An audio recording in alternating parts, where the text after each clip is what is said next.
এই তারাগোনিয়া ফেরিঘাটটা আমরা যদি নৌকাটা চলতো তাহলে আমরা 20 টাকায় আপ ডাউন করতে পারতাম, কিন্তু সেটা আমাদের হচ্ছে না। এখন 60-70 টাকা ভাড়া দিয়ে আপ ডাউন করতে হয়। যেটা আমরা 1 ঘন্টায় চলে যেতে পারবো, সেখানে আমাদের 3-4 ঘন্টা রান করে আরো খারাপ রাস্তা দিয়ে যেতে হয়।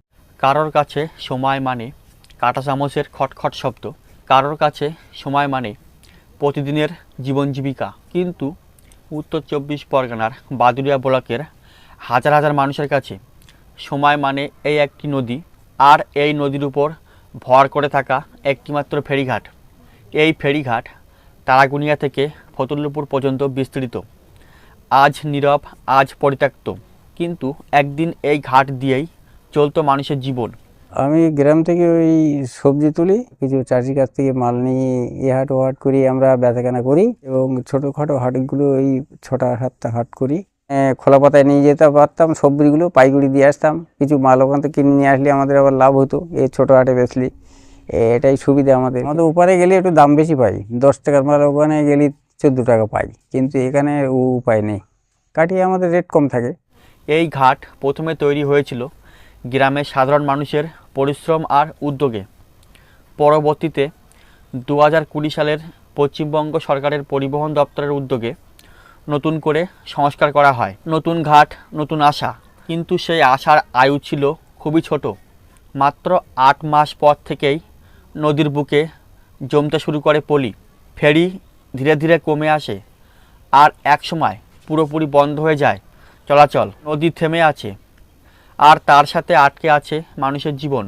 40 বছর ঘাট পারাপারি করছি, কিন্তু খুব অসুবিধা এই ঘাটটা। তারাগোনিয়া ফেরিঘাট আমরা পার হতে পারি না। শয়ে শয়ে লোক ওই কাটাখালি চলে যায়, কেউ পার হতে পারে না। ওই নৌকা বেঁধে যায়, বড় নৌকা চালায়, ছোট নৌকা চালায় না, আবার টাবুরি চলে। জেলে ডিঙিরা ওরা পার করে দেয়, জেলিরা 60 টাকা করে নেবে আপ ডাউন। এইভাবে পরিবহন করি, কোনো রকম করে হাটটা বাঁচাই, কিছু করার নেই।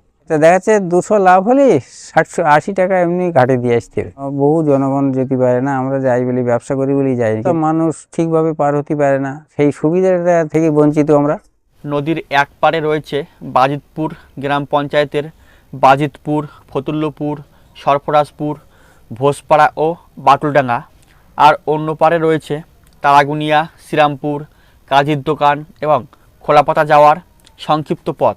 যে আমাদের চাষের উপর নির্ভর, এইভাবে চাষবাস করি আর কি। ধান করা হয়, পাট করা হয়, আর আলু করা হয় একটু। আমাদের সবজি ফসল যা হয় এমনি থেকে তারাগোনিয়া হাটে বাজারে নিয়ে যায়, ওখানে সুবিধা একটু বেশি দাম পাই। পারাপারে খুব অসুবিধে, জল নেই নদীতে, কাদায় নেমে যেতে হয়। এই গোটা অঞ্চল কৃষি নির্ভর। মানুষের জীবিকা জড়িয়ে আছে মাঠ আর ফসলের সঙ্গে। কাটিয়াহাট, শায়েস্তানগর, রামচন্দ্রপুর ও তারাগুনিয়া বাজার, এই বাজারগুলোর সঙ্গে যুক্ত হাজার হাজার চাষির জীবন। তারাগুনিয়া বাজারে গেলে চাষিরা পান ন্যায্য মূল্য। এই ফেরিঘাট ব্যবহার করলে কমে দূরত্ব, কমে খরচ, বাঁচে সময়। কিন্তু ফেরিঘাট বন্ধ মানেই অতিরিক্ত পথ, অতিরিক্ত খরচ আর প্রতিদিনের ক্ষতি। আমাদের খোলা বাতা বাদুড়িয়া যেতে গেলে সেই কাঁঠাখালি পার হয়ে যেতে অনেকটা রাস্তা দূরে কালারতলা জলে নেমে পার হতে হয়। কিন্তু আমাদের যদি এই ঘাটটা খোলা থাকে, আমরা এই নদীর জন্যই আমরা পার হতে পারি না। হ্যাঁ, সময় তো অবশ্যই অনেকটা সময়ের ব্যাপার থাকে। কালারতলা দিয়ে গেলে আমাদের 2-3 ঘন্টা সময় ব্যয় করতে হয়, আর এখান থেকে গেলে আমাদের অন্তত 1 ঘন্টা 1-1.5 ঘন্টার মধ্যে আমরা বাড়ি আসতে পারি। আমাদের যাতায়াতের অসুবিধার জন্য আমাদের ক্ষতি হচ্ছে। দেখাচ্ছে এই রাস্তা দিয়ে গেলে আমাদের, যদি আমরা রেল স্টেশন থেকে যাই, আমরা চাপুকুরি সাইকেল থেকে যেতে পারতাম, সেটা যেতে পারছি না। সেটা কাটিয়াট ঘুরে ময়লাখোলা হয়ে আবার আমাদের যেতে হচ্ছে কলকাতা কিংবা অন্য কোনো বাইরে যাই, কারণ এখান থেকে গেলে আমাদের সেটা অনেক শর্ট হতো।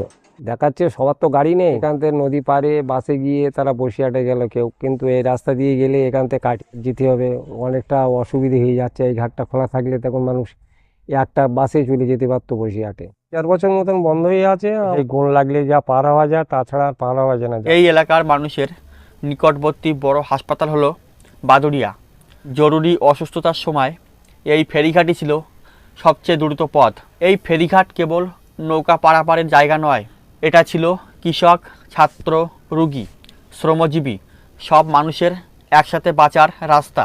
এখান থেকে এলএমএসে ভর্তি হলে যে বাচ্চাগুলো যেত, তাদের এখন কাটাখালি পার হয়ে যেতে গেলে তাদের অনেকটা সময় ব্যয় হয়ে যাচ্ছে, তাদের পড়াশোনার দিক থেকেও বিরাট অসুবিধা হচ্ছে। এরা তারাগুনিয়া ঘাট পার হলে তারা খুব তাড়াতাড়ি বাড়ি আসতে পারতো, ওদের সময়টাও তাদের বেশি যেত, তারা বাড়ি এসে পড়াশুনো করতে পারতো। তার জন্য তারা এসে যেতে পারছে না, তারা এখন যাচ্ছে হচ্ছে কাটিয়াহাট, পুরো কিংবা বেলগুড়িয়া এইসব স্কুলে পড়ছে। আর বাধ্য হয়ে তাদের এই স্কুলে ভর্তি করতে হচ্ছে, তাদের পড়াশুনো একটু ক্ষতি হচ্ছে। যাতে মানুষ পার হতে পারে সেই ব্যবস্থার জন্য আমরা বিরাট চেষ্টা করছি।